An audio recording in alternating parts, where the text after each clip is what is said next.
Now, dealing with a child's bedwetting can be one of the most stressful aspects of parenthood, but in actual fact, it really is all part of the growing up process and currently affects approximately 600,000 children in the UK.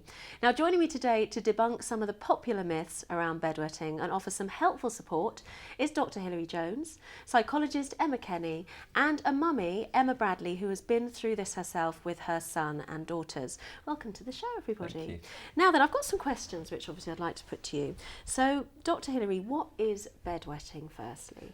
Well, after the age of 5, we normally look to get 80% of children dry at night, but a fifth are still wetting the bed on a regular basis, and that's what we call bedwetting. After the age of 5, regular bedwetting. Right. And what exactly causes it?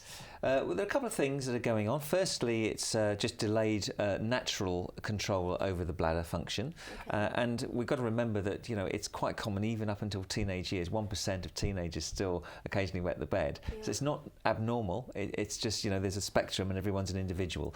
Basically, children find it difficult to understand when the bladder is full and to recognise those signals. Right. And it runs in families that happens later.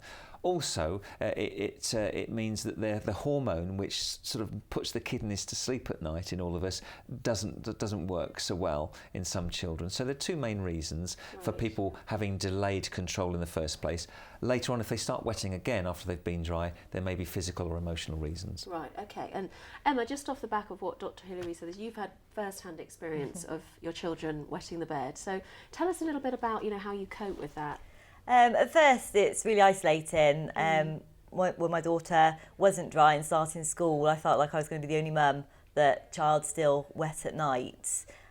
We tried different things. We went to the GP, who got us into a clinic, and we worked through different techniques and different support strategies for my children, and we came out the other side, thankfully.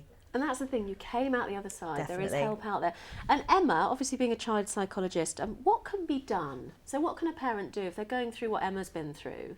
What would be the first thing you'd say to them? Attitude is everything. So a parent who just deals with this situation, this developmental stage, in a calm, accepting manner, where a child doesn't relate to them having disappointed anybody or failed, is a parent who will just get through it without any scars, and is probably more likely to be able to help other parents deal with those issues. Also, it's about reminding yourself that if you're anxious and stressed, that will translate to your child. The likelihood is your child will pick up on it, and that will do absolutely the opposite to affect change in bedwetting. Primarily, the big thing to remember is we're a community of parents. So on your doorstep, in your school gates, at the preschool, you have so many people who are willing to share these stories. So it's about communicating and talking.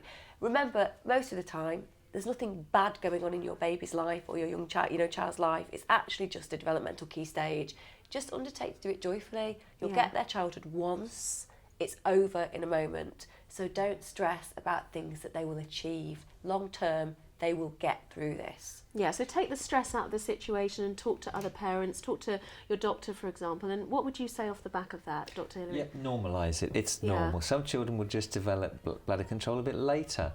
Always praise them for a dry night, never punish them, recognise it as part of normal growing up. And if you're worried that it's taking longer than it should, or they've been dry before but now they're wetting again, ask yourself, are there any anxieties or concerns that your child may have? And ask, could there be a physical problem like a bladder infection or even diabetes? Right. Go and see your doctor. They can do simple tests, like just examining a sample of urine to rule out diabetes or a kidney infection, and reassure you. Most doctors will be able to reassure you that it will happen. Just be patient and don't worry too much. And sometimes that's all you need, isn't it? Absolutely. And hopefully what you've had to say has reassured a lot of parents out there, so thank you so. so much for that.